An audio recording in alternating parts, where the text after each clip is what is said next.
All righty. I guess I have to turn the screen on, don't I?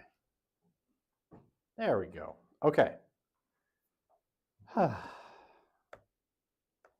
Okay, so obviously I'm pressed for time. So again, I'm going to try to move quickly through things here, and I've crossed off a bunch of slides again because I have too much in this slideshow.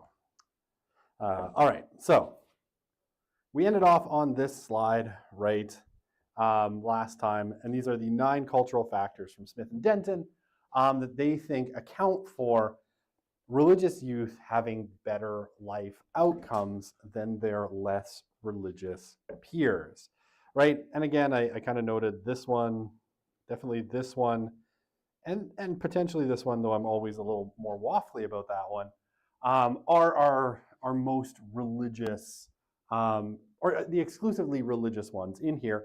The rest are all kind of available to young people outside of religious organizations. But the big difference, I think, and what I take away from this, is that religion makes young people more present in institutional settings where there are lots of adults that could potentially help and care for them, right? And you see this in, the fact that they have more role models, right? That number's bigger. I think it's 8.4 for religious versus the average being 5.5. They get more chances to practice leadership skills and community skills in age-mixed environments where they get to take ownership and leadership roles. They develop, cultural capital and social capital in these spaces because they have to navigate these age-mixed spaces where they're talking to older people, they're presenting themselves to older people, they're asking older people to help them, right? And social capital, right, when it comes time for them to do something in their lives and they look for help, they have networks of people that can help them. And then this one, and I'm going to flag this as I think probably the most important one.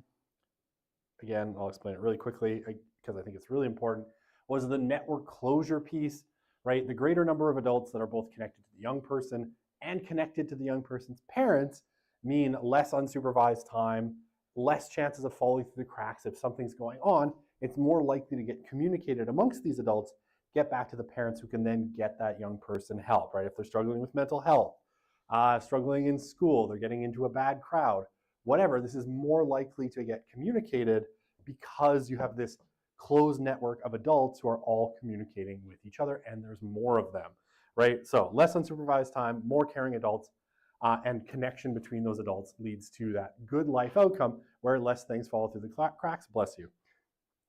All right, people have sneezed a lot in this class, more so than in my past classes. All right, so I'm going to just give you a quick update on this.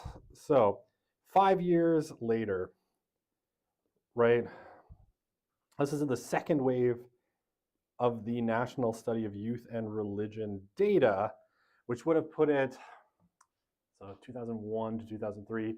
So we would have been talking about 2006, 2006 to 2000, I can add 2008 roughly, right? When this data was collected. Okay, so, and this is true of that first wave of data, and this is something that Smith and Snell comment on from the first wave of data. When you lump together the religious traditions, right? So when you have evangelicals with evangelicals, Catholics with Catholics, mainline Protestants with mainline Protestants, etc., religion doesn't seem to correlate to better life outcomes. So Catholics aren't doing better than evangelicals. Evangelicals aren't doing better than Muslims, right? There's no real difference if you look at it simply within, by religious tradition. And that makes sense, right? Within any of these groups, there's going to be a lot of diversity. You're going to have people who are very Catholic, and you're going to have people who are culturally Catholic, right? Who are very loosely attached to it. Same with evangelicals, mainline Protestants, Muslims, right? Jews. You're going to have, a variety of faith commitments within those faiths. So it really comes down to the level of dedication, right? And that's why in that data that I showed you last time briefly, the devoted, right, those who were most attending, most committed to their religious lives were the ones that had those better life outcomes. Okay, now what does this look like? Well, basically what you can see is that as we move from, the teen years into emerging adulthood, right? So teen is like 12 to 18, emerging adulthood, we're 19 to 29. As we transition between these groups, the number of the devoted goes down, right? As does the number of regulars. And you can see the regulars go down considerably more than the devoted. So what happens and this is really a normal thing, as you move into adulthood, right, your life gets busier, you have more commitments, economic commitments start to bite, you move away from home, you tend to become a little bit less religious, right? Especially like at a cohort level, not necessarily at an individual level, but at the level of kind of cohorts, you tend to see fewer people practicing religion. And this is exactly what you see, right? Is our most devoted categories, the devoted and the regulars, shrink, and the sporadics and the disengaged grow. So it's exactly what you'd expect, right? Move out of the parents' house, go to university or college, and you're going to see declines in religiosity. Okay, so there's fewer very religious and regularly religious young people in this second part of the sample. Now that said, according to Smith, and I should say Snell because he wrote this with Patricia Snell, the difference between the groups that we talked about last time, were still present to some extent in that data a few years on. And again, I've crossed out a lot of this because I just don't have time to go into it in great depth, which is really too bad. I mean, what you see, generally speaking, better relationships with parents, right? Especially, reporting getting along very well with mother and telling mother about personal subjects, right? You see big differences across these samples, feels their mother understands them well, again, big differences, and better relationships with fathers as well, though not as good as their relationships with their mothers. Okay. Social engagement, right? They're more engaged than the disengaged, and well, every other group, right? So they're doing total number of organized activities. They're still more engaged in other activities, so they're out there in the world a bit more. Oh, I hate going through this so fast. Again, we see here moral consequentialism and other forms, virtue ethics or duty-based ethics amongst the devoted. Believe it's okay to break moral rules if it works to one's advantage. Only 4% of the devoted say that versus 22% of the disengaged. Less likely to believe morals are relative by a huge margin, right? The disengaged, it's 63. I was going to say it's 83, but that's just my X. 63 versus 16, right? And well below the average and well above the average. So different moral reasoning behaviors carry through from that first part of the sample, right? Okay. Risk behaviors, still way less likely to engage in a bunch of risk behaviors, right? Less drinking, less binge drinking, percent of 5 closest friends who do drugs, way less friends who do drugs, therefore social influence of kind of things like drug use, way less likely. I told you I wasn't going to go through this, and now I am. Way less likely to smoke cigarettes or marijuana, right? Smokes marijuana, never, or 0%, smoke marijuana amongst the devoted. So, all right, off we go. Well-being, they feel better about themselves, right? Physical health is good or excellent, 79 versus 68. Their BMI, right, in the normal category is better as well. I don't know how to explain that one. I actually have no explanation for that. Whatever. Okay, they think about the meaning of life, right? Somewhat or very happy. 82 versus 65, which I think is interesting, and rarely or never feel sad or depressed, a 10% kind of gap. So general well-being is a little bit higher as well, and higher life satisfaction, right? Feels that life is close to ideal, 86 versus 63. You can read those numbers down the line without me, sort of rehearsing them for you, but you see kind of generally our religiously devoted young people are happier. So the takeaway, and I did that very quick. Hi, Ayla. Ayla, sorry. Ayla. I know it's Ayla, and I've always said Ayla except this one time. So, all right. Takeaway. Again, same with our teen sample. There's obvious ways the religiously devoted are different than other emerging adults. And what Smith and Snell said is, in a lot of ways, they seem to be adjusting better to emerging adulthood than some of their non-religious peers. Now, admittedly, this is, somewhat useful and interesting information. It tells us some interesting social facts, I think. It's not one that I think can be, used prescriptively in any particular way, because religion is one of those things, you either are religious or you're not. I think there's reasonable psychological evidence that people don't even necessarily choose, like, actively whether they are going to be religious or not. You just kind of are or you aren't. You either believe in whatever or you don't. And it's not clear that you could just be like, well, have you, you're depressed. Have you tried believing in God today? Right? Obviously that it's not the most useful bit of information, but it is kind of interesting. Okay, and again, what I will take away from it, and if you come take social youth with me, what I'll stress to a great degree. Oh yeah, I know. I also teach a whole class on youth and religion. It's online. It's very good. All right. Young people are more engaged, or devoted young people are more engaged in institutions. And it seems to be this engagement with institutions where you find people, caring adults, and all sorts of things that really helps them.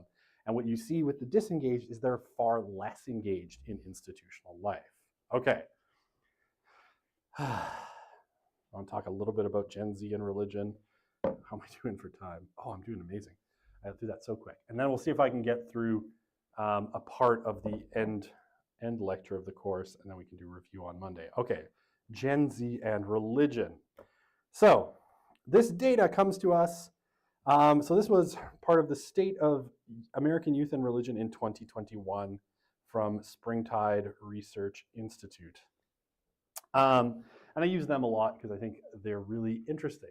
You saw this number before because we talked about it in our religious landscape slides, but I have it here again just to see the breakdown of Gen Z in 2021. And this is largely unchanged since then, some moving around in 23 and 24, but mostly this is pretty consistent. More and more young people referring to themselves as just Christian, which again is the growth of this group called the Nones. Okay, so this is the 23 sample, this is the 21 sample, and you can see they're essentially more or less the same, with a little bit of moving around, but not a ton is different here. I mean, I guess the nuns went from 8 to 15, but aside from that, everything looks about how you'd think. Okay. So what does Gen Z look like in terms of their religious composition in the US in this sample? And this was, I think, about 3,000 young people in 21, slightly religious. 68% of young people say that they are at least slightly religious. 78% say that they are slightly spiritual. 68% though say there are many religions that I agree with. So you can hear some echoes there of, say, MTD, right, in what we see in Gen Z, right? The same kind of syncretism, that same kind of, I'm going to draw my mountain again. That's snow. All religions are paths up the same mountain. Just different ways of getting to the same result. That attitude seems to be present with Gen Z, and over half of them, almost, not that close to a third, say they don't feel like they need to connect with one specific religion. So I think you see a natural progression from what we saw with millennials and MTD. Okay, 28% of them said they had become more religious or spiritual in the past few years, which is interesting. I'm gonna make a weird suggestion. Could this be self-limiting secularization? Amongst Gen Z, are we seeing, that this phenomenon of secularization that we've seen, ongoing for a while is now kind of coming to a close with Gen Z. I'm not saying yes for sure, but certainly one could interpret it that way, and that's certainly plausible. And again, if you want to think about this, we go back to the religious landscape slide, right? We had a bunch of charts showing that basically the religious composition of Gen Z and millennials is very much the same. So it looks like that aggressive process of secularization has at very least slowed considerably. Okay, this slide. This one is confusing. Breaking down Gen Z's religious beliefs is confusing, and this slide makes me angry. And I could probably talk about this slide for like an hour, but I won't. Okay, what makes me upset about this? None of this actually really makes me angry. All this is fine, and all of this is basically fine. This one really confuses me. This one confuses me even more. Maybe I just don't have a good imagination. I don't know. This one I kind of get, and I'll talk about it in a sec. All right, so what do we have on our categories? Young people who say that they are religious. Okay. So 28% of our agnostics say they are religious, which I think is funny. Because, agnostic is supposed to mean that you don't know, right? So you're not sure. And so, it's sort of the refuse to answer category when it comes to, religious beliefs. But 28% of them, so, better than a quarter, not quite a third, say that they are religious. Weird. 66% or 2/3 say that they are spiritual, which I guess works, right? Nothing in a kind of agnostic worldview says that you cannot be spiritual. Yeah, what's up? The categories, is it like, are they mutually exclusive? For this chart, is there... It's not a select all that apply, right? It's so percentage of 13 to 25-year-olds who respond slightly, moderately, or vary to questions about religious and spiritual, being religious or spiritual, and then it's grouped by their kind of how they identified religiously. So like religiosity and sexuality are like mutually, or they're mutually exclusive of each other. No, you could answer, these are two separate questions, right? So, those who said that they were religious can also say that they're spiritual. They're separate questions. So you could say, right, because religious people will still say that they're spiritual, right? So, and you'll see that, it kind of makes sense. Okay, this one, so agnostic, I guess agnostic, it makes sense. You could have an agnostic spirituality, it's fine. This one confuses me and makes me angry because 11% of atheists say that they are religious, suggesting that they do not know what that word means. Sorry, not to be, I don't know, condescending about it. But atheist, as I've always understood the term atheist, right, it literally is atheos from the Greek, which means no God. So if you're religious but an atheist, I don't understand what the hell is happening. Yeah, please.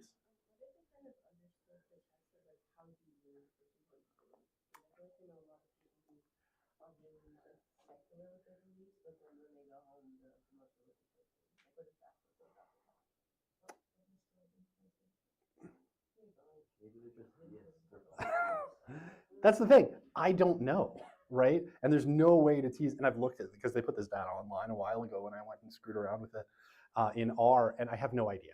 Like, honestly, there's no way to decode what their intention is or why a bunch of people who check the box and say, I am an atheist, and 11% of them also say that I am religious.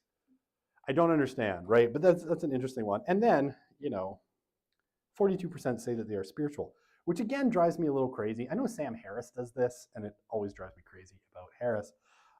It's like, okay, if I've always assumed when it comes to atheism that if you are an atheist, you are also a positivist materialist, right? Which means you don't think there's such a thing as a spirit.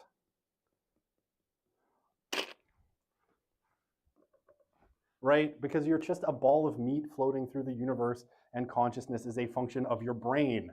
So I'm just ranting now. I don't understand how atheists can say that they're spiritual because I don't understand what this means. Again, intellectual consistency is maybe where I'm falling apart. I want people to be intellectually consistent. They aren't. Maybe they consider atheism as a religion? That's possible. I don't know. it doesn't make, like, again, it doesn't make sense. But again, we're talking about teenagers, so let's not, teenagers and early adults, so maybe they're still working on it. Okay, nothing in particular, right? Again, we might have some nons in there, but 28% say they're religious. And again, nothing about being nothing in particular suggests you can't be spiritual but not religious, so that one makes sense. All the rest of this pretty much makes sense, right? Your religious people who consider themselves religious also consider themselves spiritual for the most part. There's some inconsistencies there, right? The Buddhist one makes sense to me.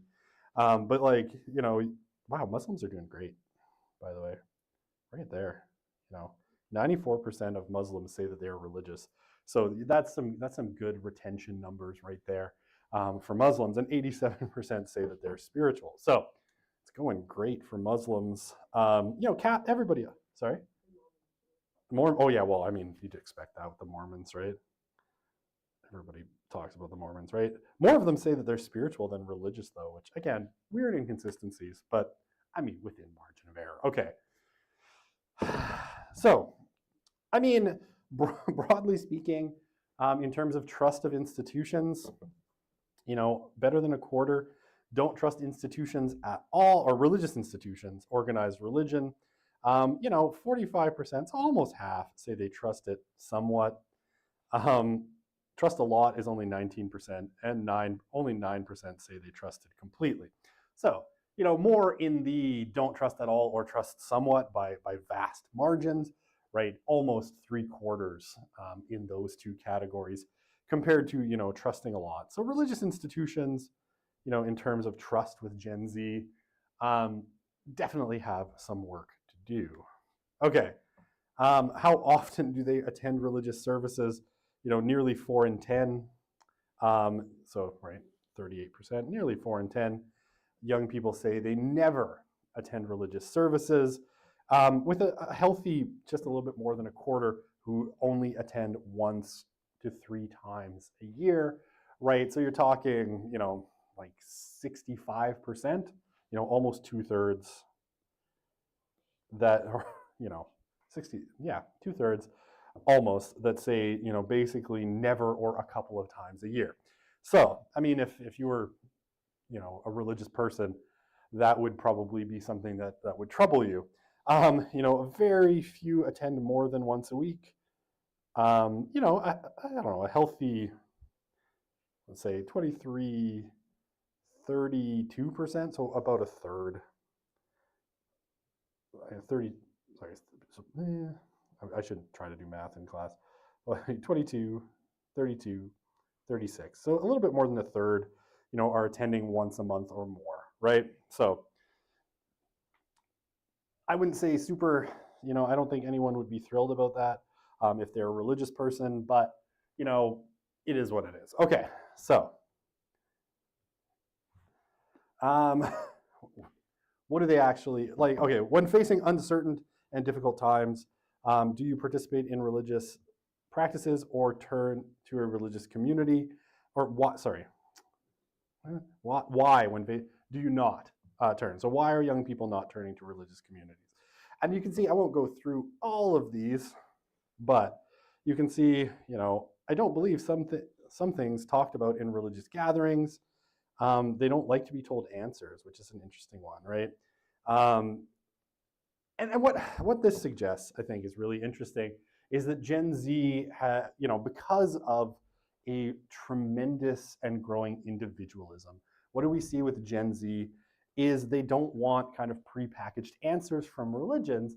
They want to find things out on their own. They want to explore, right? So they don't, this kind of thing where, say Catholicism or mainline Protestantism or Islam comes with sort of a package, right? You have, or Judaism or whatever, right? They come as a sort of a package, right? There's a whole bunch of beliefs that you're supposed to adopt wholesale. And when you have a question, if you're Catholic, you flick through the Catechism of the Catholic Church and you find the answer to the question that you're looking for. They're not really interested in that. They don't want, they don't want to be told answers. They want to discover them on their own. So a different kind of and more individualized mentality. Okay, other things in their lives help them find meaning. They don't need a faith community, a little bit over half. They don't feel like they can be their full selves in religious organizations, right? So they feel like they can't be completely honest about themselves. You know, religious communities want to fix their problems, want to give them answers, but they're looking for something else. They're rigid and restrictive, right? All of those are about half. So they're not sure how to get connected. They have other communities like school and friends, and this one always interests me. It's a little less than half of them, right? Religion is about certainty and doesn't welcome uncertainty, doubt, or asking questions, right? Okay, I'll let you read the rest of these on your own. I don't need to go through them, but I don't feel safe within religious or faith institutions.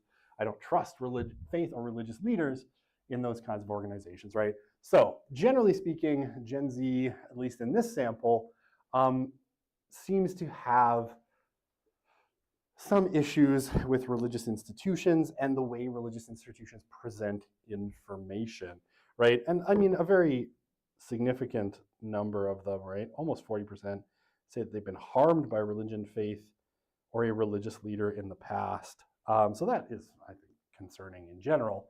I would not think of going to community because it's not something I've ever gone to before, which tracks well with the, I did not do anything with religion as a child. Okay, so this one, you probably go to a certain place when you think about this, which is probably to like sex abuse, but because of the way Gen Z tends to conceive of harm is conceived very broadly, right? And it could be that they've heard something that they didn't agree with that offended them, that hurt them. They feel hurt them in a more emotional or intellectual way.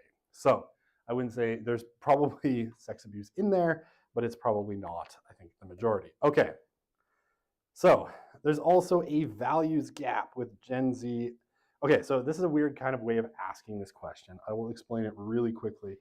So they asked young people their perception of how much they care about a particular issue versus how much they think their religious communities care about a particular issue, right? So what's important to young people versus what they perceive their religious communities care about.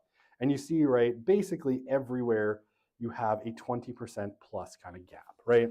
So, 71% of them think gay rights or LGBTQ rights are important, but only 44% of them think that their communities feel the same, with a pretty big disparity. Gender equality, same thing, right? 77 versus 52. Immigration rights, 77 versus 54. Income inequality, 76 versus 53. Disabled rights, environmental causes, reproductive rights, right? So that's the abortion question, 75% versus 54. Racial justice, 81 versus 60. The only one where they're kind of really close is gun reform, 51 versus 66, right, for a 15% gap. So broadly, Gen Z feels that their religious communities don't value the same things they do. Okay. So kind of a similar question to what we were just looking at with millennials. Flourishing, right? So the way that Springtide asked this, I don't think is as robust as how Smith and Denton and Smith and Snell asked it, but nevertheless, it's kind of interesting. So we have this categorized, right, again, with very religious, not religious, and then the disparity. And this is young people who would mark that they are flourishing a lot in various aspects of their lives, right? So we see gaps, right? So in romantic relationships, a little bit more than a third of religious young people say they are flourishing a lot versus 23% in the non-religious. In friendships, it's less than half, but it's still better than the slightly more than a third. A 20% gap between those, who are very religious versus those who are non-religious, who say they're flourishing a lot in family. Relationships with trusted adults, right? This one is a big gap, 25%. More very religious young people say that they're flourishing a lot in relationships with trusted adults, right? And here they have more of these kinds of relationships. So, all right, same thing with kind of other spheres. At work, 20% gap. At home, 22% gap. In finances, a 20% gap. Physical health and wellness, again, going back to that same data we saw a second ago from National Study of Youth and Religion, our very religious seem to feel healthier at the very least, right? A 22% gap. The mental health, again, is better by a 25% gap. They're flourishing a lot in their mental health, and in their social and online lives, a 15% gap. So that's one of the smaller gaps, because being online just sucks. Yeah. When they're asking this, do they have like a scale between flourishing and like? Yeah, I can't remember what the scale is because I haven't looked at it in a bit, but it's like flourishing a lot, flourishing a little. I can't remember what the two bottom options, but they're like not flourishing a little and not flourishing at all, I think. So they could pick one of those, yeah.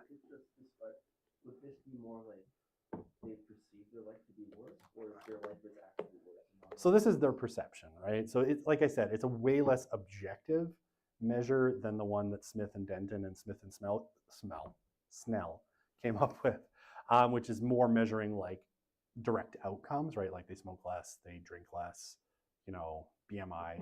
That one's much more robust than this particular sample. This is self-perceived flourishing.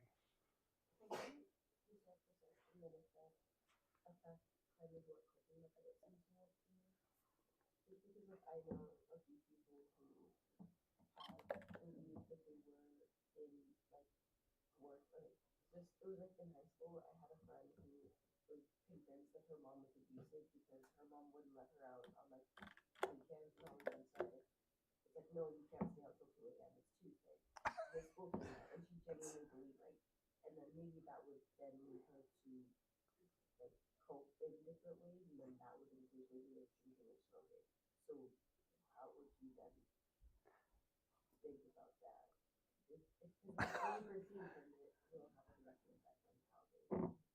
That's a very specific example to try and relate to this. I mean, I'm assuming that that person, for instance, would not say that they are flourishing in their family relationships, right? Like in this kind of, this is oppression, mother. This is oppression that I can't stay out till 2 a.m. On a weekday. How dare you keep me from, shooting up heroin directly into my veins, you fascist bitch. I don't know. I don't know. I'm just trying to think of what kind of skewed mental process is going on in this person's head. That seems a little. I didn't hear what. No, anyway. 7-Eleven, I guess, is really hang out at the 7-Eleven. I don't know. We must move on. Yeah, it's an underage person. Where are you at 2 a.m? I don't know. All I can say is this is clearly fascism. That's all I'm going to say. Yeah, I think they would probably say they're not flourishing in one of these spheres, but self-perception is always a little bit flawed, which is why I say this is way less robust, right, to ask people if they're flourishing or not. All right, I'm gonna move on. Okay, so because this is the last concept for youth and religion, and then I will attempt to cover some of my last unit so that Monday we still have time to review. Okay, so faith unbundled. So this is the term coming out of this 2021 study that a guy named Josh Packard, who at the time was the director of Springtide Institute, comes up with for how Gen Z conceives of their religious identities, right? Okay, so faith unbundled. So he wrote this piece. It's kind of an interesting one. It's short. It's called Spotify as a Religious Metaphor, in brackets. Trust me, just go with it. And it's really interesting because what Packard suggests is that much like streaming services and things like Spotify, Gen Z has become accustomed to making all sorts of choices in terms of the content they want, and that has trickled into the religious sphere. So maybe I'll highlight this because it's interesting. So faith unbundled is a term that describes the way young people increasingly construct their faith by combining elements such as belief, identity, practices, and community from a variety of religious and non-religious sources. rather than receiving all these things from a single intact system or tradition. And I remember talking to Josh about this. And one of the things that, because I love this concept, so one of the things that Josh said, which I thought was really, really interesting, I actually do know this guy, that I'm not trying to be friends. I wouldn't say we're friends, but I know him. Or acquaintances. One of the things that he said is what surprised him about a lot of the data, like what he was expecting was, if you were looking at young people, that either they would pray the rosary or they would use tarot cards, right? Oh, tarot has an A. Or crystals, or whatever it happens to be, right? That's the worst writing of tarot I've ever done. But what he said is it's not the rosary or some other very specific religious practice or tarot.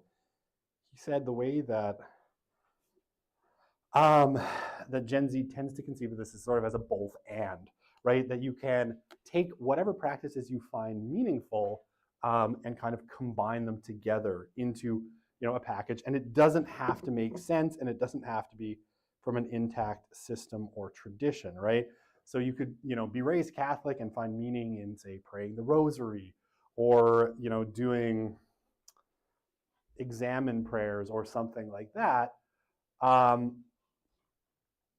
But you could also take elements from other religions, right? So if you wanted to throw in some Kabbalah from Judaism, some tarot from kind of New Age, because you find those things meaningful, that's kind of what you would do, right? And it wasn't so, yeah, today's young people, according to Packard, and I think he's right, no longer rely on a single institution to make sense of their identity, right?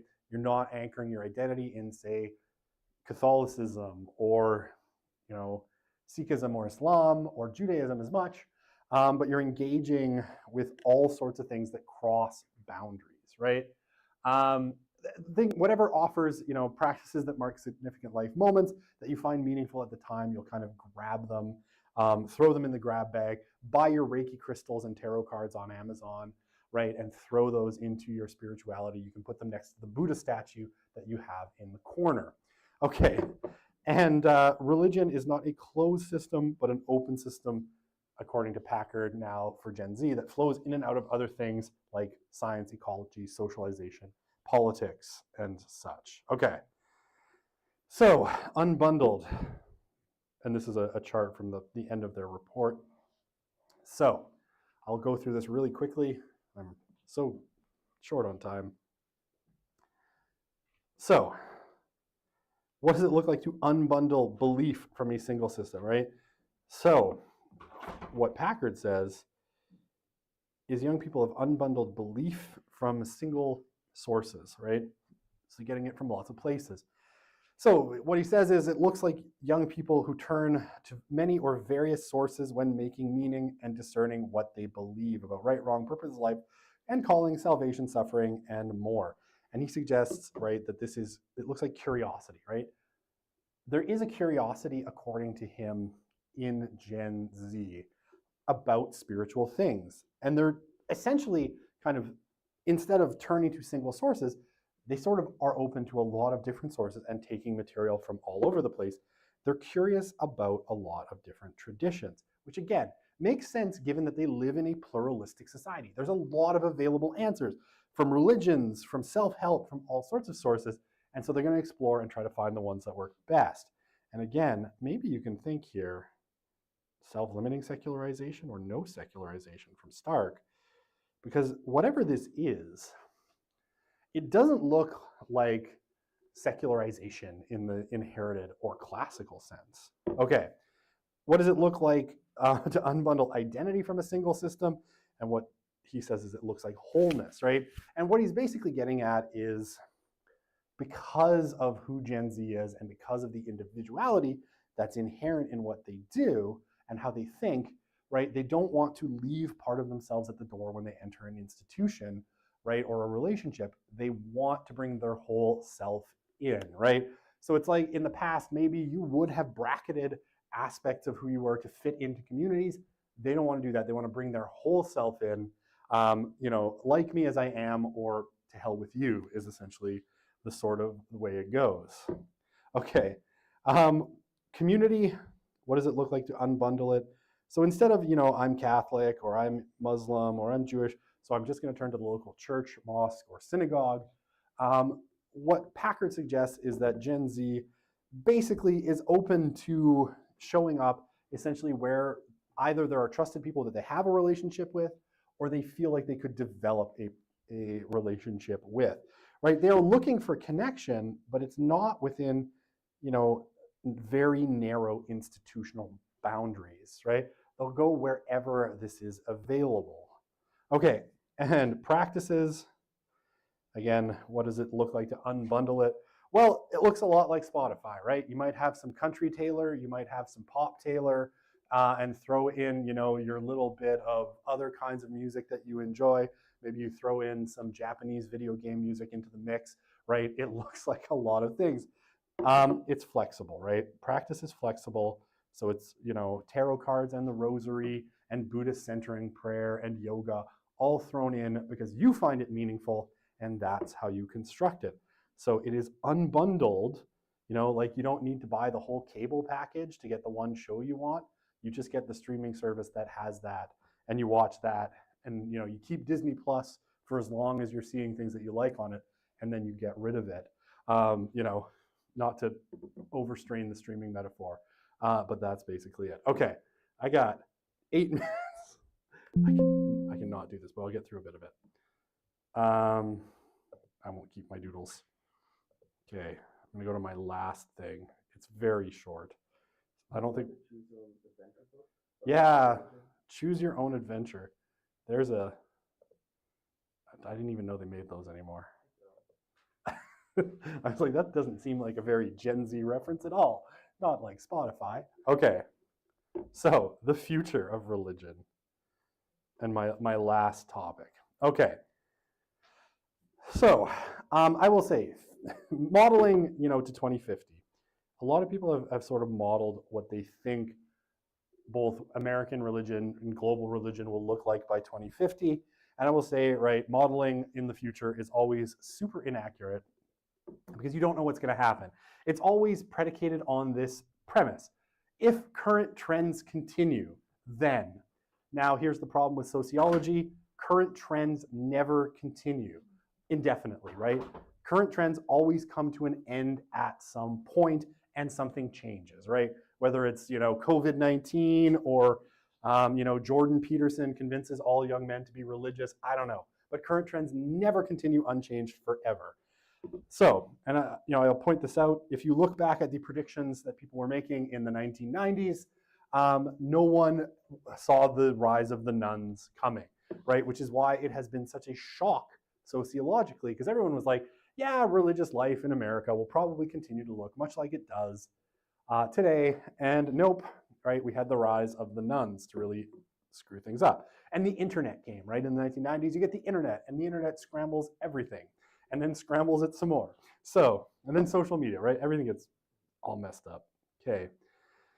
Now, that said, if Pew's modeling suggests anything, what it does suggest is that by the middle of the century, right? So by the middle of the 21st century, Christianity will still be the dominant religion in the US, although it will be somewhat truncated, right, as compared to in 2010, right? So you're looking at only about 2/3 of Americans identifying as Christians. You'll have a rise of some other groups, but mostly, you'll have the big rise of the unaffiliated. However, and I think Pew makes an interesting point here, and given that they were writing this well in the past, I think they predicted somewhat the slowing of the growth of the nuns. The growth of the unaffiliated, they suggested, will slow considerably as they become less able to cannibalize other religious groups, and specifically as mainline Protestantism disappears from the map entirely, and therefore, that big engine that was driving the growth of the nuns basically disappears. Okay, now the world in 2050, what does it look like? Okay, so I think vindicating Rodney Stark's perspective, or Rodney Stark was right again.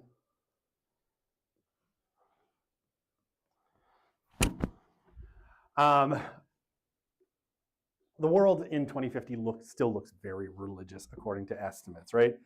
While the unaffiliated grow in total numbers, they decline as a total share of the world's population, principally because of low fertility. Smaller religious groups keep falling or will fail to keep pace with the pace of global population growth, and therefore they're going to shrink as an overall percentage. And again, our two biggest groups in 2050 will be the same as they are today. They're going to be Christians and Muslims, right? So let's take a look very quickly. The nuns, right? The nuns, because non-religious people have have children at a far lower rate than replacement fertility, their potential growth is going to depend on their ability to cannibalize people from religious groups. And they grow by 2050, but at a much lower rate, right? So according to Pew, in 2010 they were about 1.1 billion.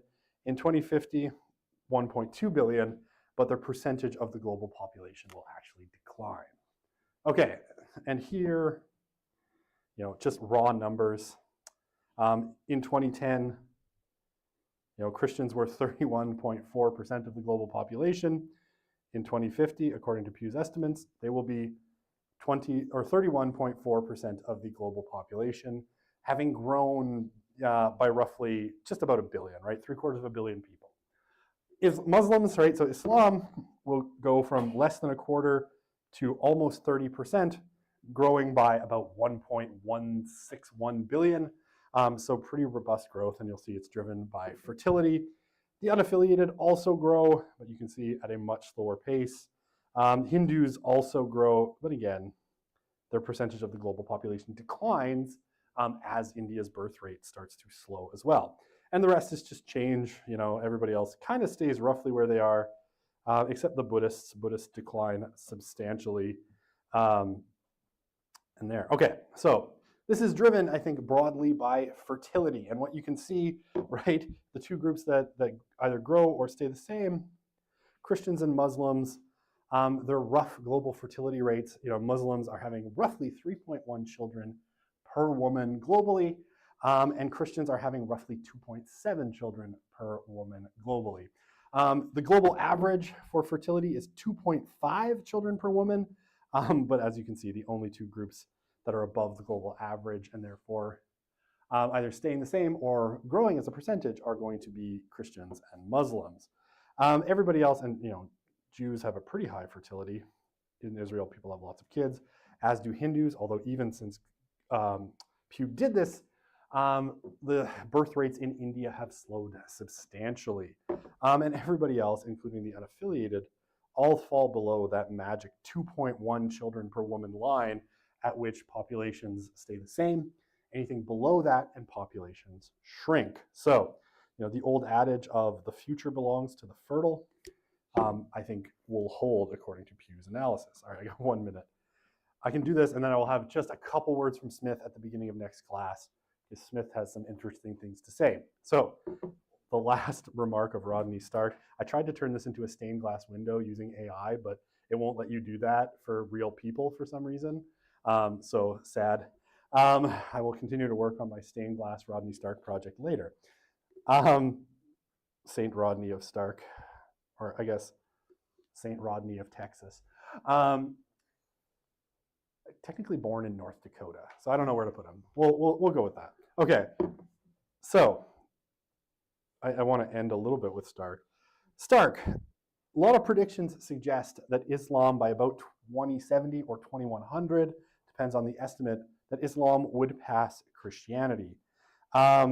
Stark disagrees with this, right? Not surprisingly, he disagrees with everyone because he's mean and a honey badger, and he ends the way he began. One of the things that Stark suggested is that Muslim population growth was already slowing. And we're starting to see this. Most Muslim countries, with the exception of, there's Pakistan's the big one. I can't remember the other two. There's basically Pakistan and two other countries where we see really, really robust population growth in Muslim countries with large populations. Every other Muslim country is basically slowing to kind of the global average and trending towards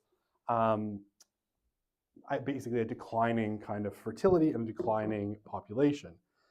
So he thought that Muslim population growth was slowing to the extent that Muslims would probably not ever overtake Christianity.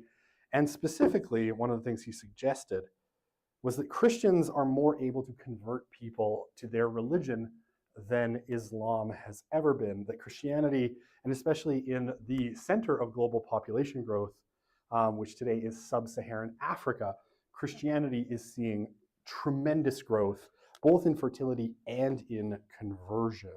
So he thought it would never surpass Christianity, which I don't know about that, but I'm now a minute over. We'll start here on Monday. I got like 1, 2, 3, 4 slides left. So we'll finish those 4 slides on Monday with Christian Smith, because we started the course with Christian Smith. And while I'd love to end with Rodney Stark, we have to end with Christian Smith. So we will end with his kind of remarks from the end of his book on religion, and then we will do some review. It'll be fun. See you on Monday. I am sorry I didn't get through it, and I have to bring you back on Monday. I know it's a weird hangover day on Monday.